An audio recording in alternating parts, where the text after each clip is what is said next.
There is a place that is spoken about only in whispers, a dark area that spawns the beginnings of urban legends, a place where anything can happen and usually does.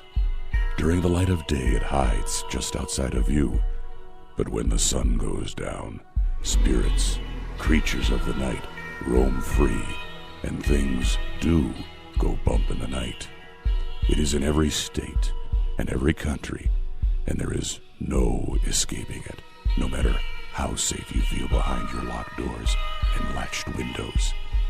So we invite you to turn down the lights and turn up your radio while we join Dave Schrader and Tim Dennis, your hosts, on a journey into the darkness on the edge of town.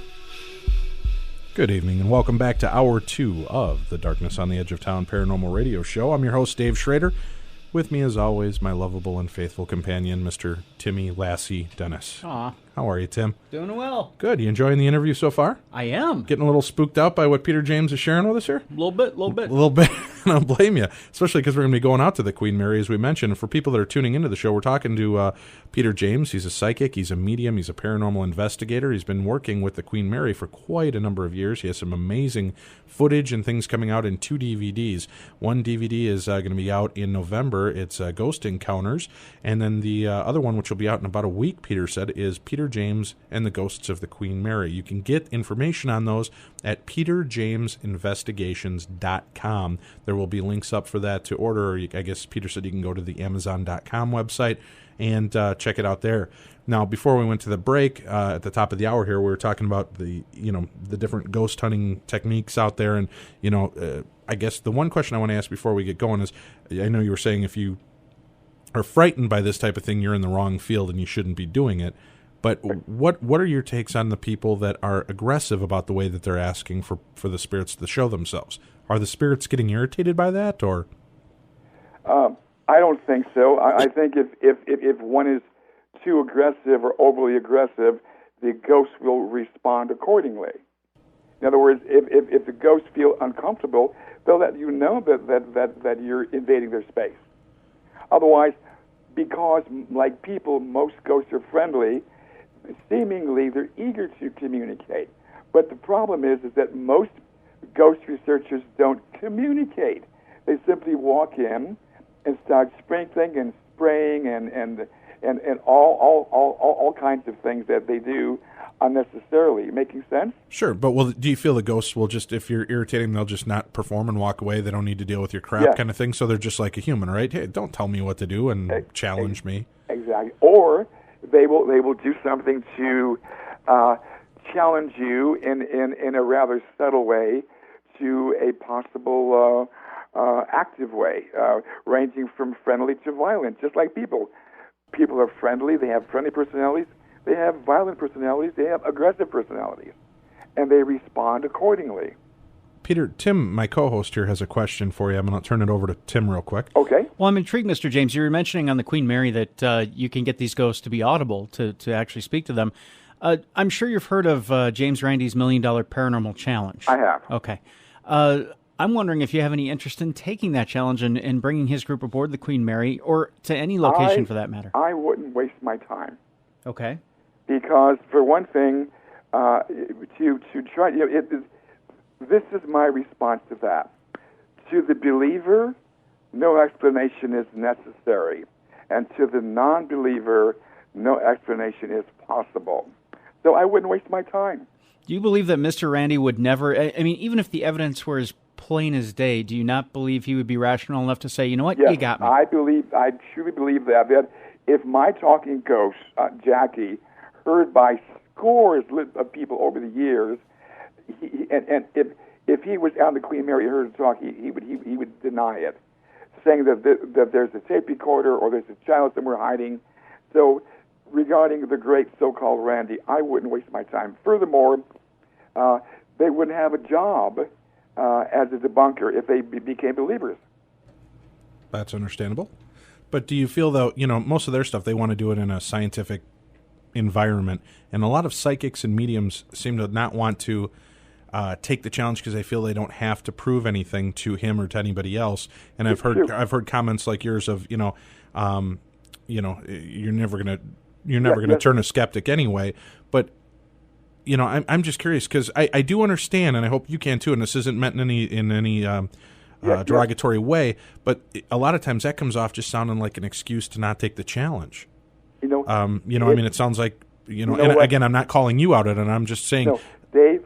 Sure. I don't have to worry about a challenge with my years of my reputation. Sure. That has been credible and verifiable. But getting back to debunkers,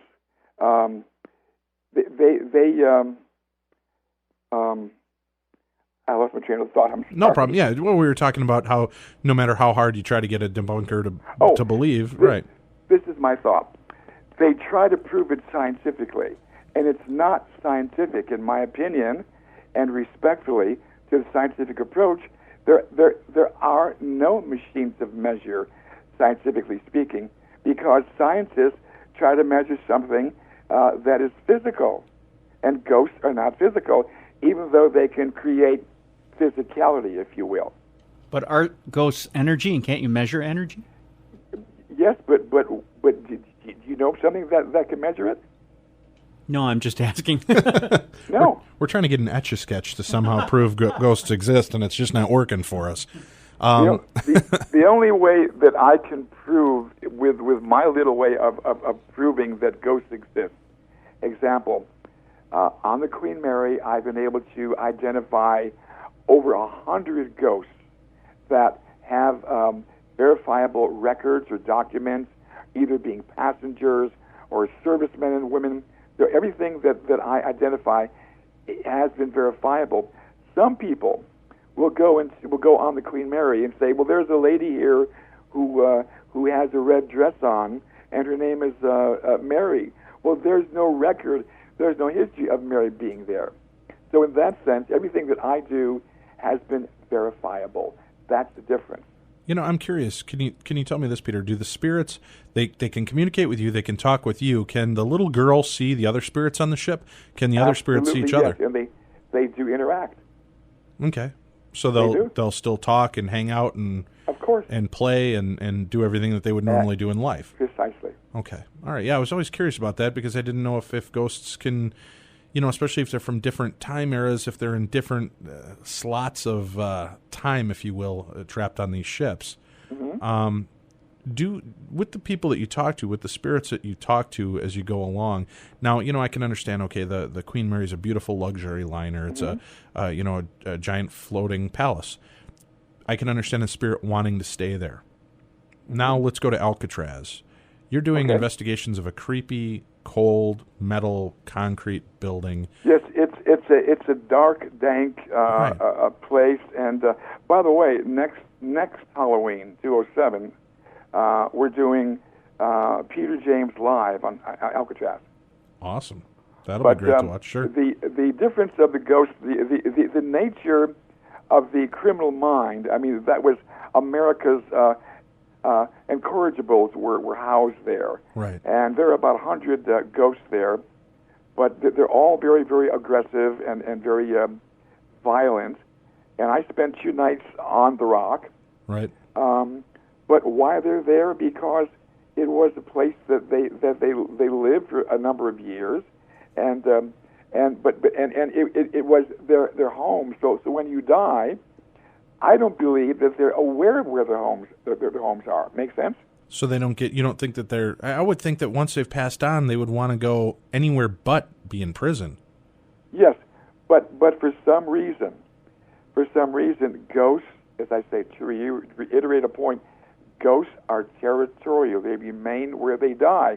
Take the World Trade Center again. Right. Why aren't those people in their homes? Why are they there in the World Trade Center area? Make sense? Sure. Now, have you been to the World Trade Center? Yeah, have you been to the World Trade Center area? I have not. Okay. But that's on my list. Now, are you ever worried with that type of emotion and energy and the overwhelming amount of people that were murdered at that site? Are you ever concerned for your own mentality to deal with that much No. negative emotion and No, pain. I don't think that when they do finalize these structures and they're all rebuilt, I don't think that the majority of the people that will rehouse the offices and whatnot will be aware of the ghost activity. Okay. Very, very unlikely. Well, no, I mean for you, though. When you go there, you can see Oh, them. yes. I would probably find it overwhelming. Okay. Well, that's what I was curious about, is so many of these things. Now, can they affect us? Can a spirit affect, if it was an angry spirit, can its anger now affect me? If I was in maybe all of a sudden I'm agitated and irritated, would No. that wouldn't happen? No. Okay. Now, do you believe in walk-ins where spirits can take over? I do not. Okay. Now, here, let me clear the air about that. Sure. Because every spirit, every ghost has a consciousness, okay? And they believe they're alive. And in physical form, do you consciously feel like, I want to walk into Tim's body, for example? No, not even Okay. in an unconscious form. As in life, Tim or anybody, I mean, that's just an example. I know, I'm So, just kidding. Once again, on the premise of as in life, so in death. So when you're dead and in ghost form, having the same consciousness, believing that you're still alive, why would you entertain thoughts of entering someone else's body? Think about it. You know, these are all thought-provoking comments, and I talk about this in my lectures and in my book, Heaven Can You Hear Me? And now is your book out yet? It will be early 2007. Okay, so people will be able to pick it up, and again, there'll be links for it Yeah. on your website. We'll Yeah. definitely have to have you back when the book is out as well, and Of we'll course. talk to you about that. But this is an area where people think of possession, which I don't believe in. I don't believe it's possible. And possession, in my opinion, is nothing more than escalating hysteria. If someone believes they're possessed, then so be it. But in reality, I don't believe they are. But I do not believe that a ghost can walk into someone's body. Very, very unlikely. So many so-called experts in the field believe that domestic disputes at home can be attributed to spirits that are in the house because they like to get you agitated to live off the energy. What are your feelings on something like that? Well. Okay.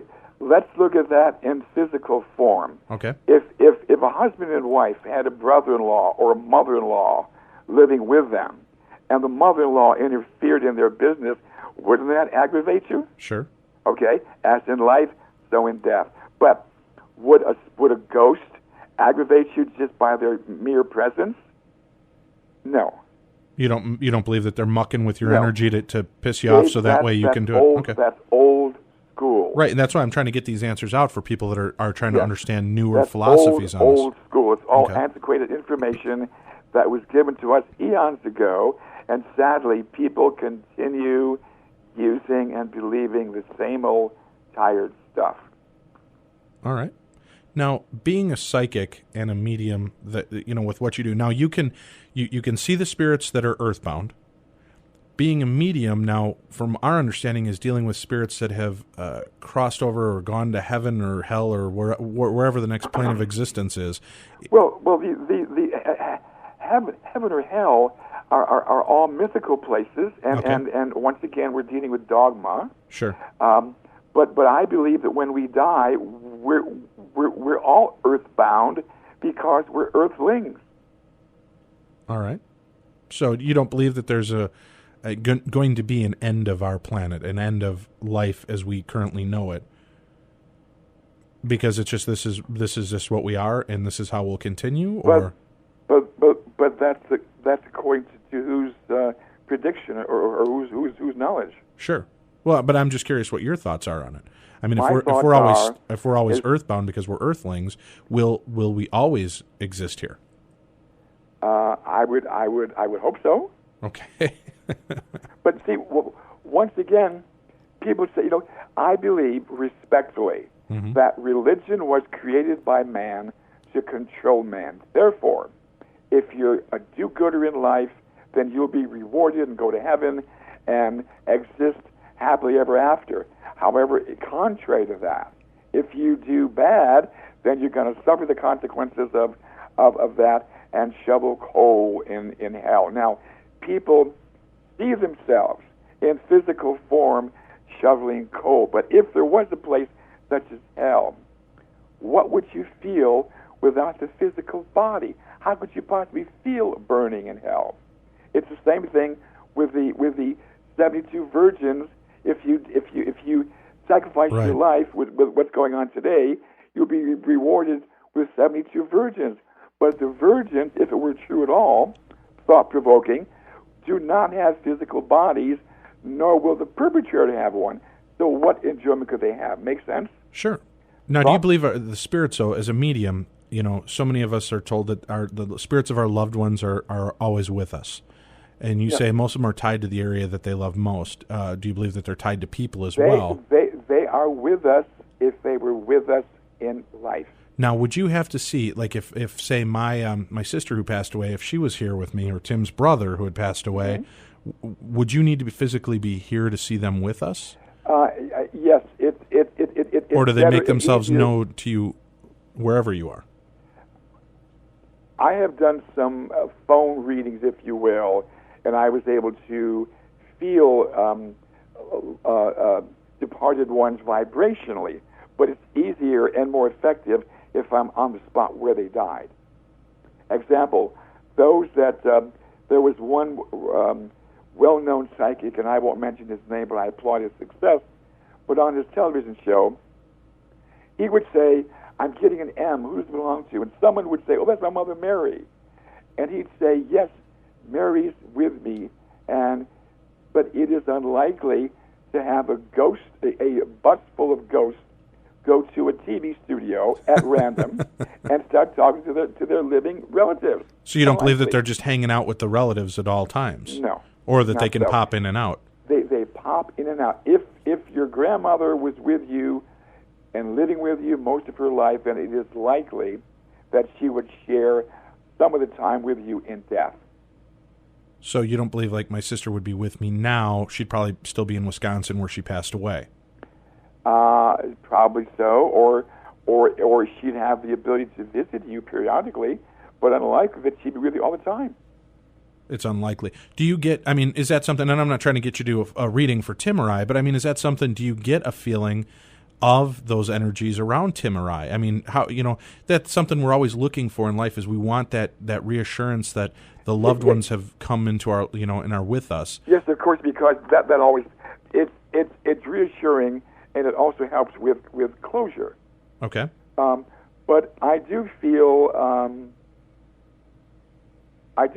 a female around you, but not as often as you would like her to be, or feel that she is with you that often.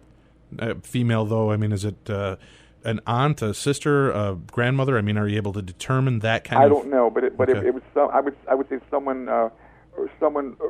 fairly young. Okay. Okay. Sure. Yeah. Well, that's what I'm. I mean, that's part of what the whole death experience and where my fear comes from, is not knowing where they, where we go, what we end up. I mean, I would like to think that there's more to Dave, something after this. No one knows that. Right. No. So everybody feels that they have all the answers, and quite candidly, I don't have all the answers with my many years of experience. Sure. I don't have it because, like I said, no one has died to come back and say, "Oh, you know what, Dave? This is where we go." I believe in the continuity of life after death, and there is life after death. But where that is, I believe it's right here within the realities of other dimensions. All right. Well, that's a good thought to end on for right now. We're going to take a quick break. You're listening to the Darkness on the Edge of Town Paranormal Radio Show. Our guest is Mr. Peter James. We'll be back to talk to him more about his investigations and more about the paranormal and psychic world right after this. Once you have seen Dave and Tim in the light, you'll understand why we must return to the darkness on the edge of town. Stay tuned.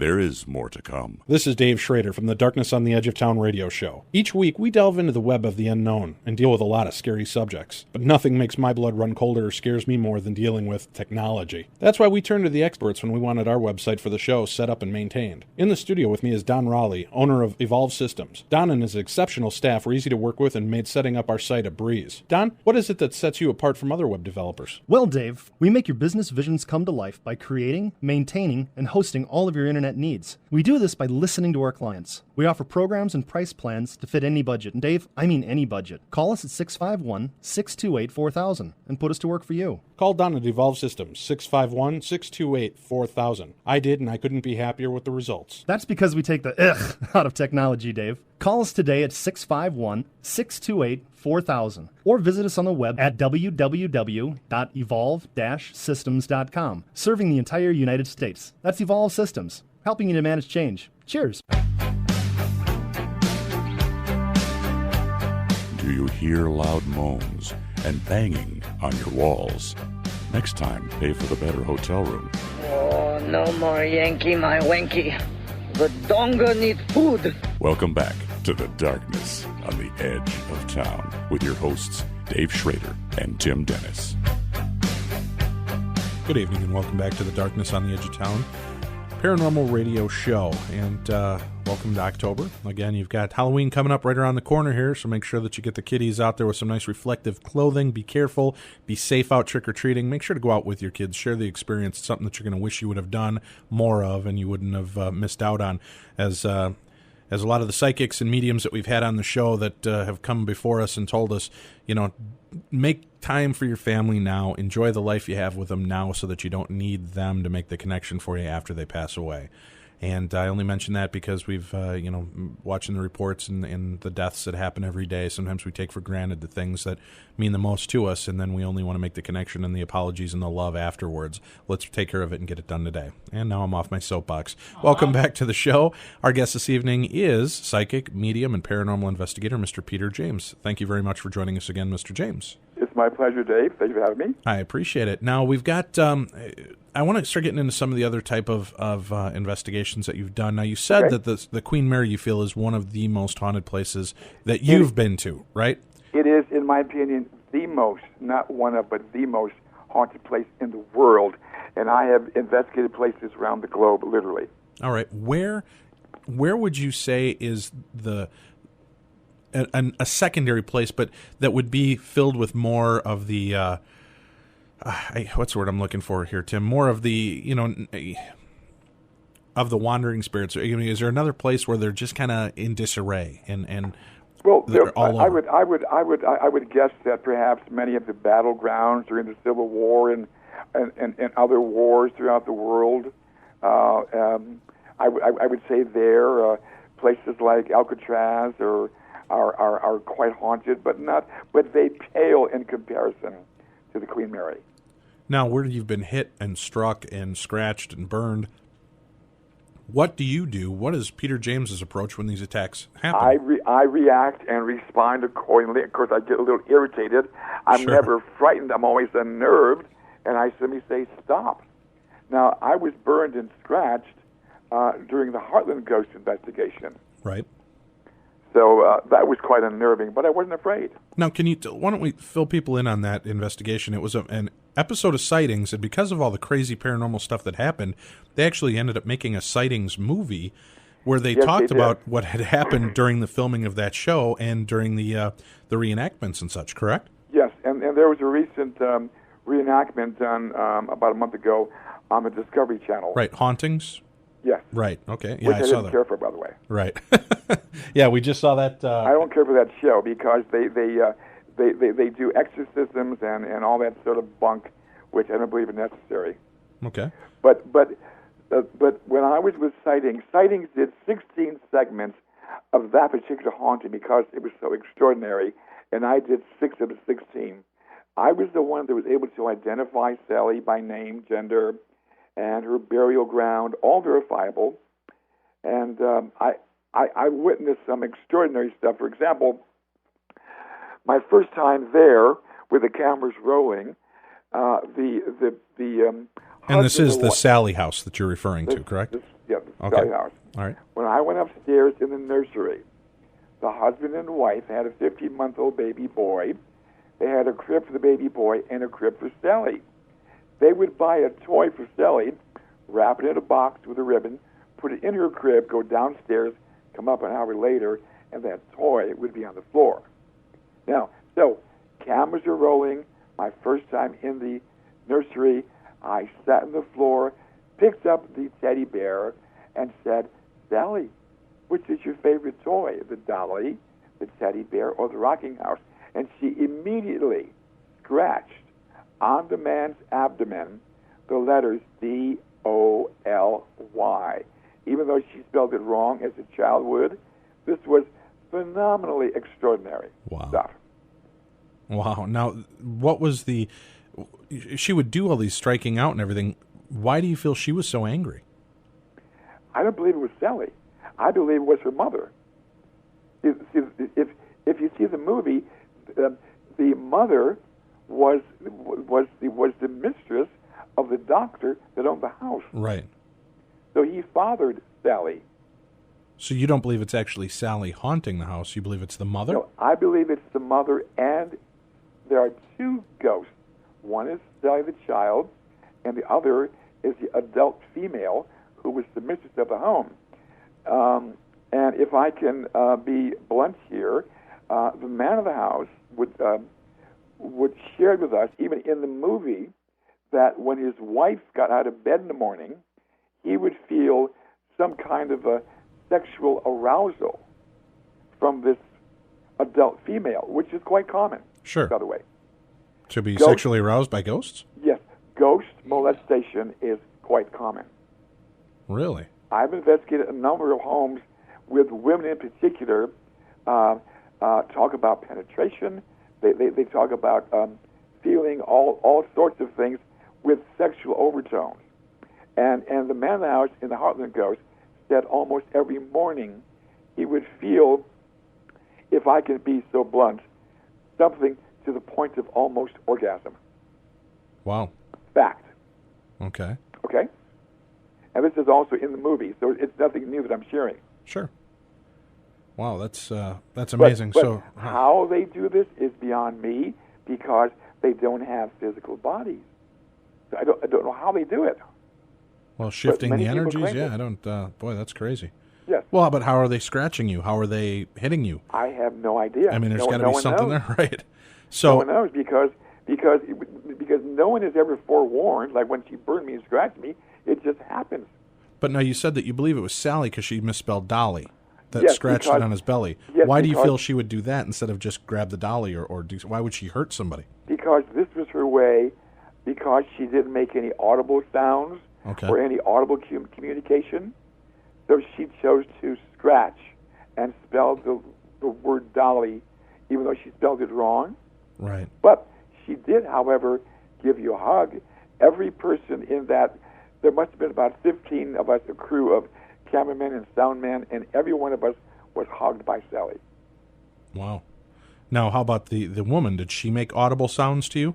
No, the woman did not make audible sounds to me, but I believe that she scratched me, and I believe she burned my face.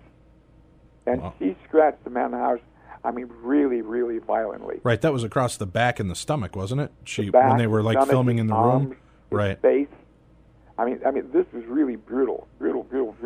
They actually stuff. caught footage with his shirt up of the scratches appearing, didn't they? Yes, that was Yeah, when I that's got there. insane. Wow.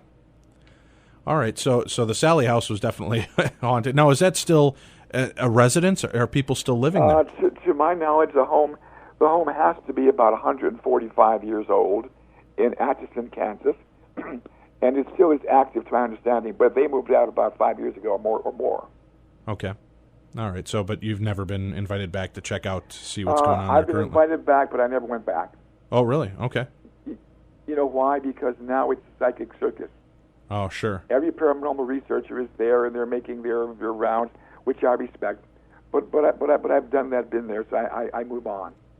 Now, were you ever called in to check out the Amityville Horror House? I was not, because that's a farce. Oh, really? Yeah. Okay. How so? Explain it to me. I'm curious. Well, because according to the movie, they talked about demonic possession. It was the devil, and rather than when you think in terms of the 6 people being shot to death with a shotgun, Right. I would think that they would focus on those ghosts, but they did not focus on those victims that were shot. They focused on the devil and the flies and the exorcisms and all that, because that was Hollywood. Well, right, the Hollywood version, and even the people involved in it, the Lutzes and the Warrens, have said that Yes. a lot of it was over-glamorized in Hollywood, and that wasn't what happened. The Lux had said it was all a farce to get attention. Wow, okay. I thought when George passed away not too long ago, he was still contending that it was, the majority of it was true. It was just all the over stuff they did for the movie that they didn't agree with either. If it's true, there has been no depiction of the actual victims that were shot to death. It's all about the demonic possession or possession of a house. Okay. All right, so you have never been called into there. Where are some of the, now you said Alcatraz is pretty haunted. How many spirits do you think are there? 100. 100 of them. Okay. At least. And now have they accosted you there? I was pushed there. I felt part of my bedding being pulled down from me one night, on my first night there. But nothing violent, no, to me personally, no. So now you're spending the night in Alcatraz, one of the creepiest, darkest, dankest places on the earth. Yes. How now, Peter, and I don't mean any disrespect, but how do you not be a little afraid of that? I mean, it's got to be an awkward, weird feeling, especially seeing and sensing these angry spirits there. Well, I'm always prepared to expect the unexpected. But remember, this is my life. This is my profession. This is my career. Sure. If I was afraid to be somewhere, then, like I said earlier, I'd be in the wrong business. And thus far, nothing's happened that has been so frightening to me that I would be reluctant to go anyplace. So I was very calm about it. And as in all of my television productions or involvement, you see me as being very calm. Right, I definitely. never sensationalize. I never go, ooh and ah, it's dark here, because one has to be or should be very matter-of-fact about doing a ghost investigation, unlike some of the shows you see now where they run and let's get out of here, it's dark, which is, to me, they're in the wrong business. I think Tim has a question for you here. Yeah. Peter, did you ever run into any famous or infamous criminals when you were in Alcatraz, like the Birdman of Alcatraz? He didn't die there. So, okay, because some people, or I should say some mediums and psychics claim to be able to receive his spirit, so to speak, in Alcatraz, but you didn't feel his presence there? No, I did not. I felt the others that died there in 1946. Okay. For example, Al Capone didn't die there. Right. The Birdman didn't die there. So they're not there. But the ones that, if you saw my sightings piece, remember now, I had no prior knowledge of that particular incident. The only knowledge I had of Alcatraz was that of what the general public had about Al Capone and the Birdman. And Clint Eastwood digging a hole through the wall, right? Oh, no. Right. No, not those. Okay. No. Now, so you didn't get any of that feeling from it. Have you bumped into famous spirits while you've been out investigating? Yes, in the Hotel Roosevelt. When I did, I was their in-house psychic for 2 years, and I have a lot of footage from a number of shows done with Room 928 with Montgomery Clift. And we had an interactive conversation, not as audible, but more visual, with things moving, more evidential physicality of things moving, water faucets turning off and on, and lamps turning off and on, that sort of thing. All right. And now when you talked to Montgomery Clift, or you were making the connection with him, was he doing those things to show you that he was there? Were you seeing him turn the faucets on and off, or was it something else just going on? I think it was a combination, because when he was aware of my presence, he sat on the bed, and then he started talking to me. Then he moved away and went to the bathroom, and he showed me where he tried to flash his wrist a couple of times. So that was like residual energy. Sure. It was residual and active. Now, wasn't Marilyn Monroe supposedly at the Roosevelt as well? No, not at all. Okay. I thought there was a that's not famous true. female that's known to haunt the Roosevelt. Not Marilyn Monroe, no. Okay.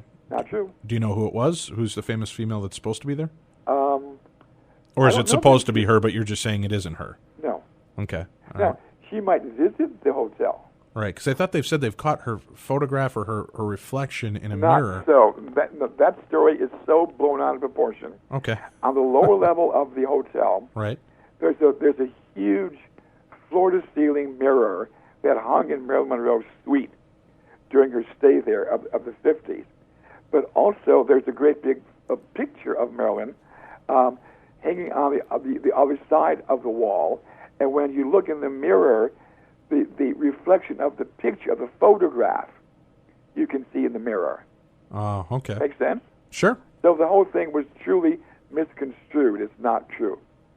Now, are there any of these, and you don't have to name them unless you'd like to, but I mean, are there any of these medium, like James Van Prague's, Sylvia Brown's, John Edward, Char Margolis, are there any of these people that you've been, I mean, are you out on investigations with any of these famous people at any point? And are there times you just think to yourself, what the hell are you seeing? I don't, I mean, is that ever one of those situations? Well, all those that you mentioned, I applaud their success, but all of them are still dealing with it in old school manner. For example, Sylvia Brown, still respectfully, by the way, right, will say, well, if there's a ghost in your house, just get a crucifix. Now, that's dogma. right. Or sprinkle salt around the door, or sprinkle vinegar.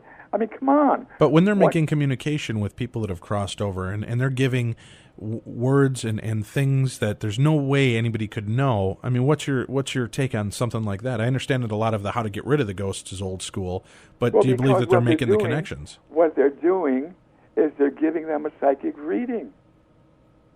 And psychic reading, in your opinion, meaning they're picking out of the brain of the person they're reading? No, they're picking up vibrations about the individual.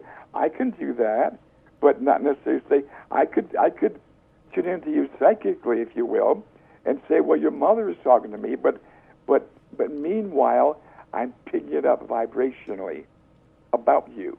Okay. Or from you. So you're not necessarily speaking to the deceased person.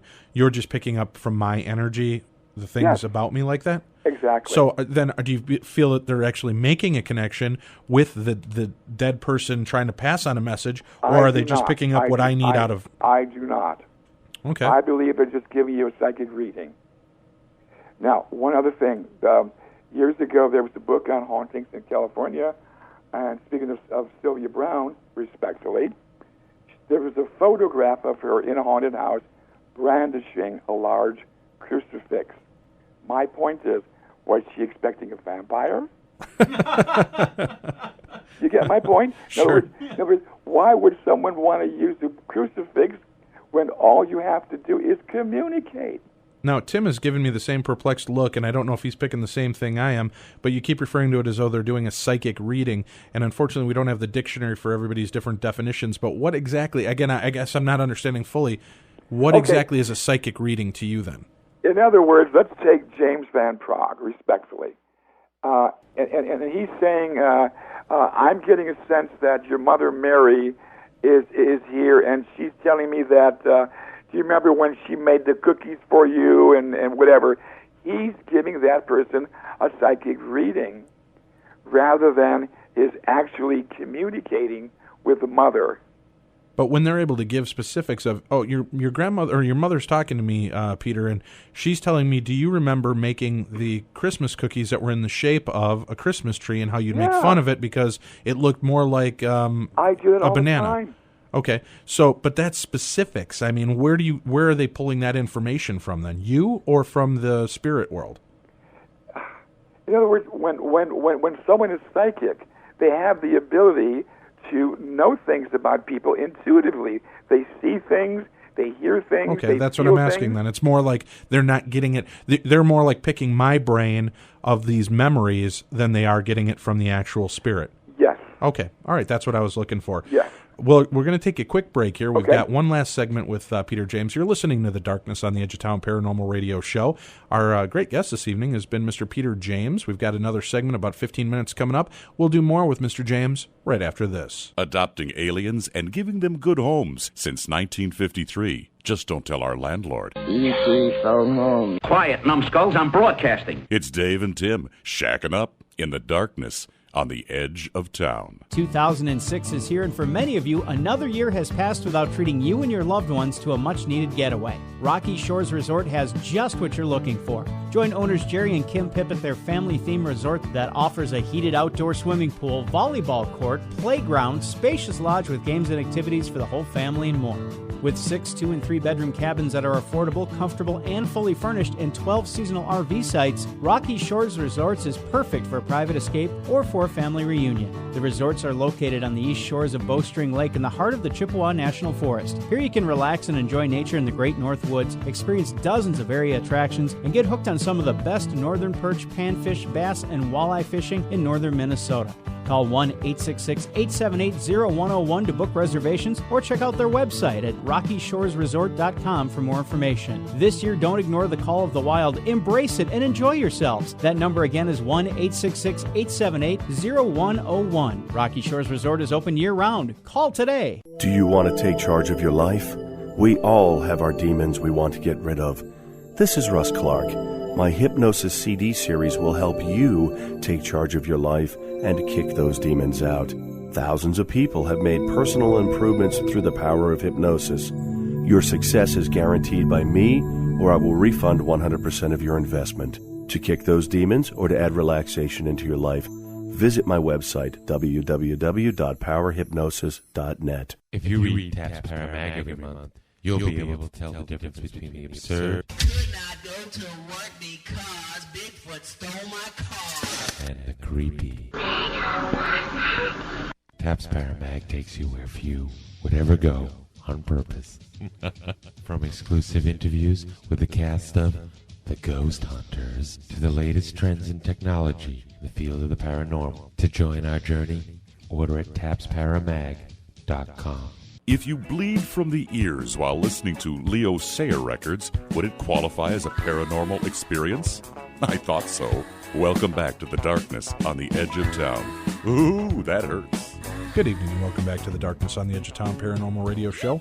Our guest this evening is Mr. Peter James. He's a psychic, a medium. He's a paranormal investigator. He's got a brand new book that's going to be coming out in 2007. We'll get the name of that title again. I believe it's Heaven, Can You Hear Me? Is that right, Mr. That's James? correct, Okay, yeah. Heaven, Can You Hear Me? That'll be coming out in early 2007. He's got a DVD coming out in about a week, which is called Peter James and the Ghosts of the Queen Mary. You can also get his other DVD, which will be coming out in November, called Ghost Encounters.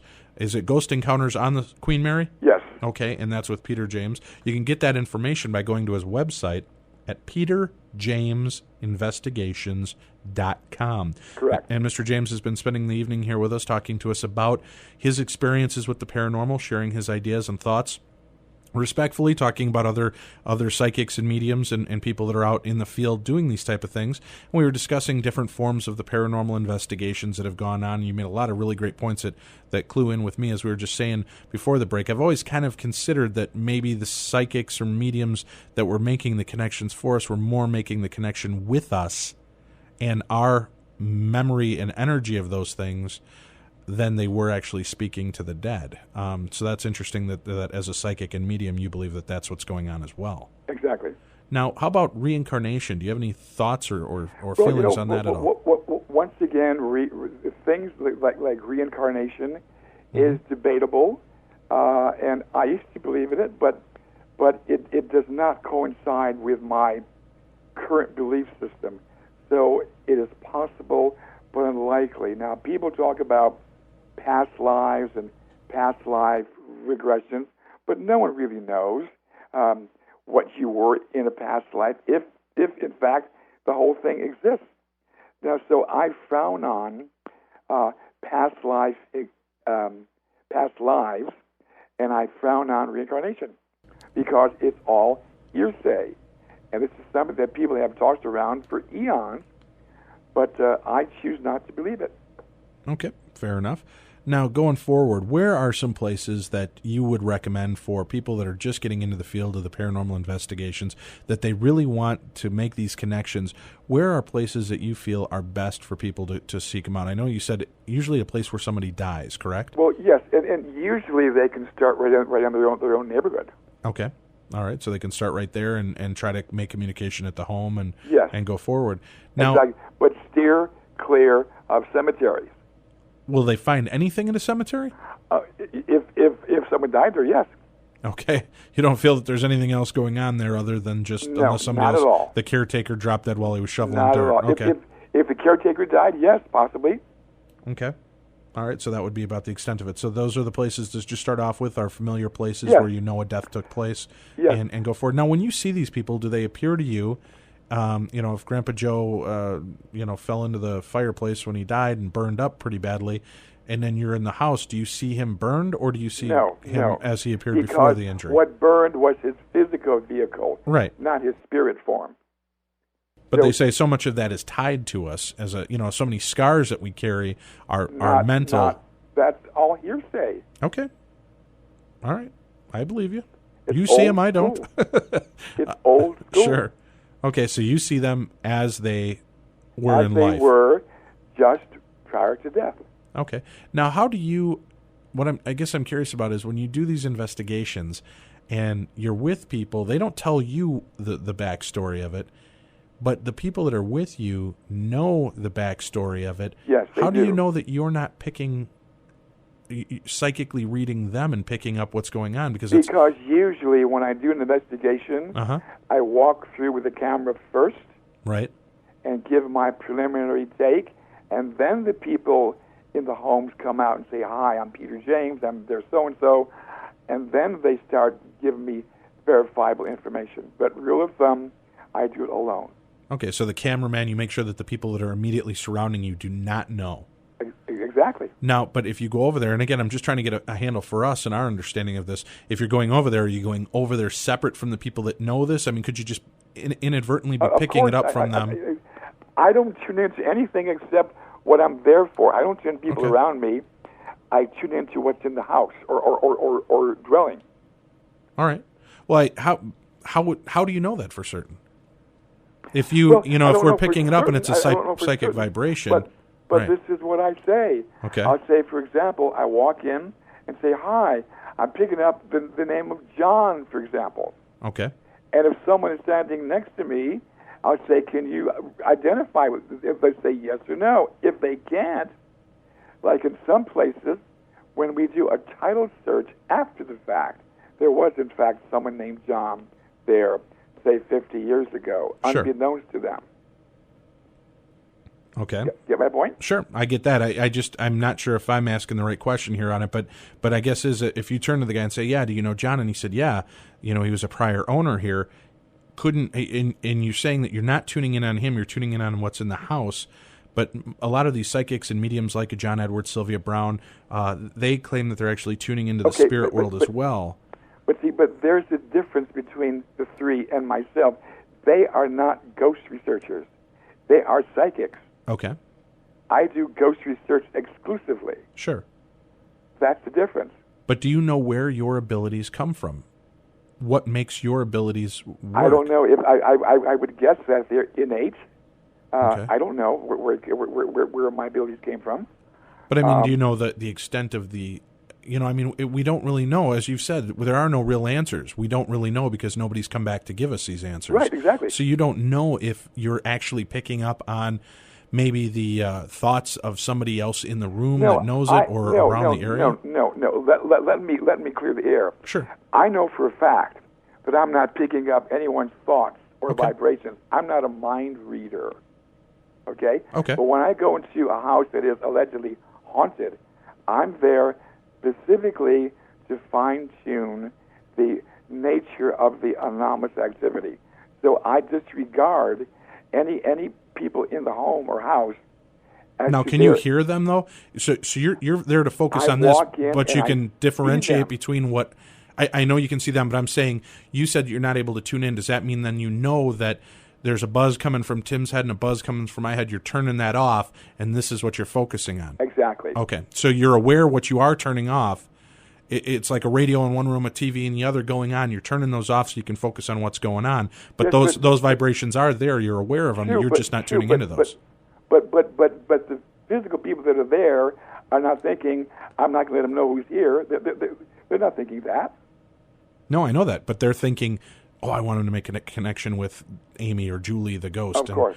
That's what I'm worried is that's where it's leaking out of. And if you've seen my stuff on TV. Oh, sure. I mean, you have to know that there's no way of knowing, because I walk in cold and never giving any circumstances at all.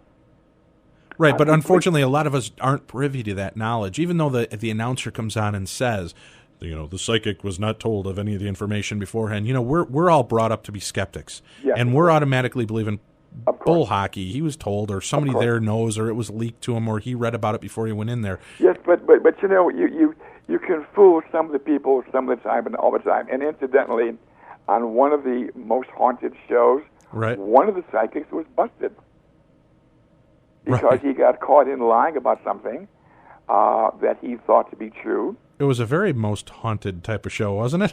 Yes. Yes, that's what I thought. Well, that's what, I'm interested. One of the things that, and hopefully you understand when I'm asking these, I'm not trying to be disrespectful to you, but even the TV show Haunting Evidence on Court TV, they've come out and they say at the beginning of that show that the psychics had no prior knowledge of these cases beforehand. And it's actually a fact that half of them were Carla Barron, the psychic's cases, and she was aware of most of the facts beforehand. That's true. So, I mean, that's why a lot of people are so skeptical with, well, what do we really see? And that's why I think so many of us want to experience for ourselves. We're intrigued and we watch Peter James walk around the Alcatraz and talk to these angry spirits and relate to us what's being said and what's going on. And we want that so bad for ourselves. Once again, I can't make people believe that what I did or what I do is not rehearsed. Oh, no, I'm not asking for that either. I was just trying to explain that that's where a lot of these, I would like, I like you, Peter. You're a great guy. I enjoy talking with you. I've enjoyed watching you on TV. You've been kind of an inspiration into the paranormal field for me. So doing this, it's all cool, but I can also understand from the other side why it's such a skeptical nature of this. So can I. Why? Because there are a lot of wannabes out there. Right. There are a lot of charlatans out there. But I can assure you that my reputation has been and is impeccable. Sure. No, and no doubt about that. I mean, it's been well documented, as you said. You've been able to walk through and do these things.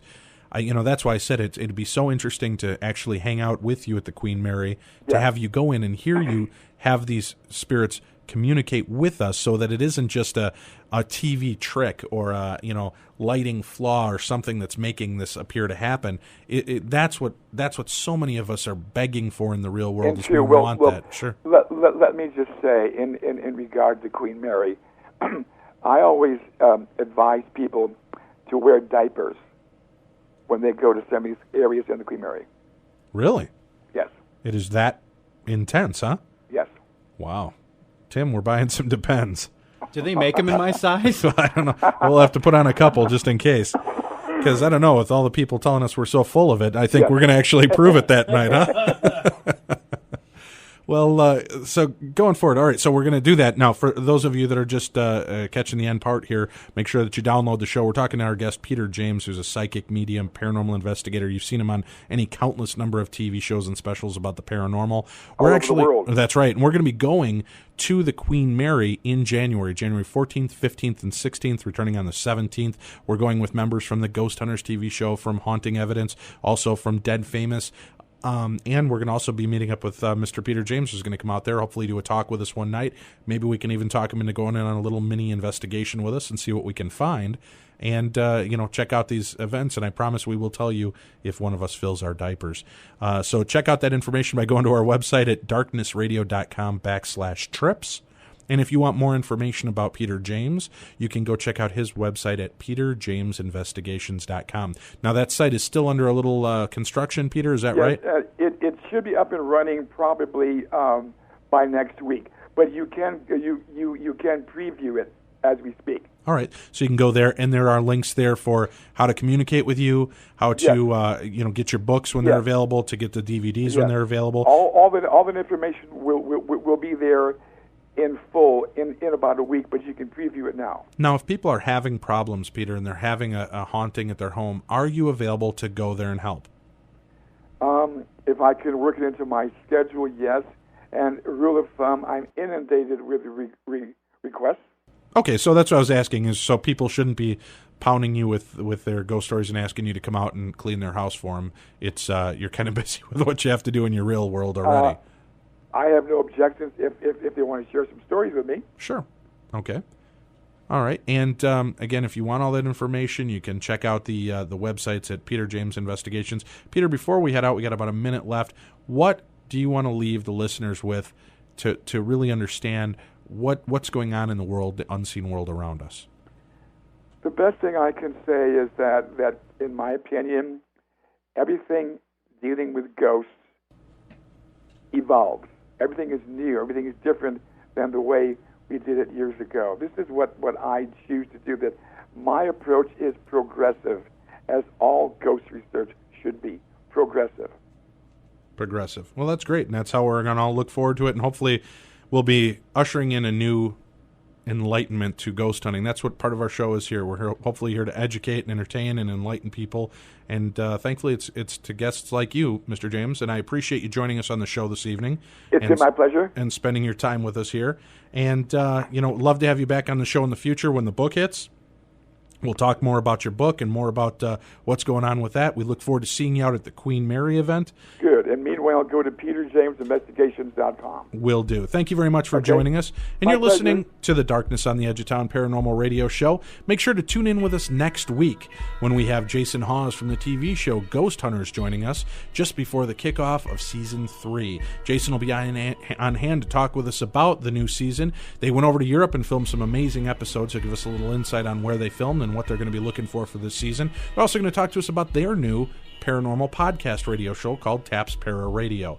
So you want to tune in for that. The second hour, we're going to have Ron Milioni, who is the techie for the Ghost Hunters TV show, helps them build and make specialized equipment for doing ghost hunting. And we're going to talk to Ron about that and also about his experiments that he's doing in trying to reinvent or recreate the actual Philadelphia experiment.